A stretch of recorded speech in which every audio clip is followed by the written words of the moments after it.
शुभ प्रभात। भदौ 7 गते आइतबारको राशिफल। मेष राशिहरूलाई धर्ममा श्रद्धा परोपकारमा मन जानेछ। गरेका कामबाट धेरैलाई फाइदा पुग्न सक्छ। आश मारेको काम बन्नाले उत्साह जाग्नेछ। सानो प्रयत्नले ठुलो काम बन्नेछ। सामाजिक काममा रुचि बढ्नेछ।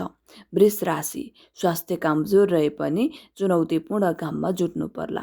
परिस्थितिले कठोर निर्णय गराउन सक्छ।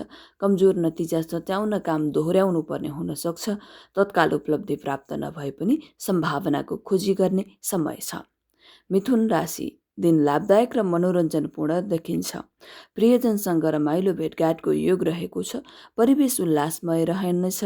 व्यवसायले रमाइलो यात्राको अवसर दिलाउनेछ। कर्कट राशि, चुनौतीपूर्ण कामको दायित्व लिनाले दुःख पाइनेछ। सम्भावना देखिए पनि न्यून उपलब्धिमा चित्त बुझाउनु पर्ला। सानो गल्तीले हर्जना तिराउन सक्छ। परिस्थिति अलि सङ्घर्षपूर्ण रहनेछ। सिंह राशि हुनेहरूलाई अध्ययनमा राम्रो उपलब्धि प्राप्त हुनेछ। बौद्धिक प्रतिस्पर्धामा विजयी भइनेछ। प्रतिष्ठित काम सम्पादन गर्ने मौका छ। फाइदाको स्रोत पहिलाउन सकिनेछ। कन्या राशि, व्यक्तिगत तथा पारिवारिक काममा समय बित्नेछ। सहयोगी चयन गर्न राम्ररी सोच विचार गर्नुहोला। नयाँ काम थाल्न केही समय पर्खिनु नै बुद्धिमानी हुनेछ। तुला राशि, परिस्थितिवश चिताएको काम रोकिन सक्छ। आफ्नो मेहनतबाट अरूले फाइदा उठाउने चेष्टा गर्लान्। नयाँ काम थाल्नु अघि परिस्थितिबारे राम्रोसँग अध्ययन गर्नुहोला।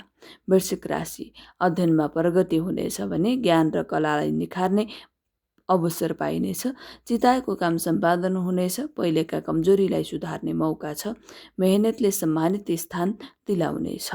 धनु राशि, रमाइलो जमघटमा सहभागी बन्ने अवसर जुट्नेछ। मेहनतको परिणामले आत्मविश्वास बढाउनेछ। विशेष अवसरले प्रसन्नता दिलाउनेछ। मकर राशि हुनेहरूलाई यात्रा तथा भ्रमणको लागि प्रयत्न गर्ने समय छ। टाढाका साथीभाइले काममा साथ दिनेछन्। दोहोर्याएर प्रयत्न गर्दा रोकिएको काम बन्नेछ। कुम्भ राशि, आँटले काम सम्पादन गर्न सकिनेछ। प्रतीक्षित नतिजाले उत्साह जगाउनेछ। मेहनतको राम्रो परिणाम पाइनेछ भने मनज्ञ आम्दानी हुनेछ। मीन राशि, पुराना कामको चर्चा हुनेछ भने मेहनत गर्दा उपलब्धिको स्रोत प्राप्त हुनेछ। तर अरूको काममा समय खर्चिनु पर्दा आफ्नो काम रोकिन सक्छ। सामाजिक उत्तरदायित्व प्राप्त भए पनि जिम्मेवारी पुरा गर्न बाधा हुन सक्छ।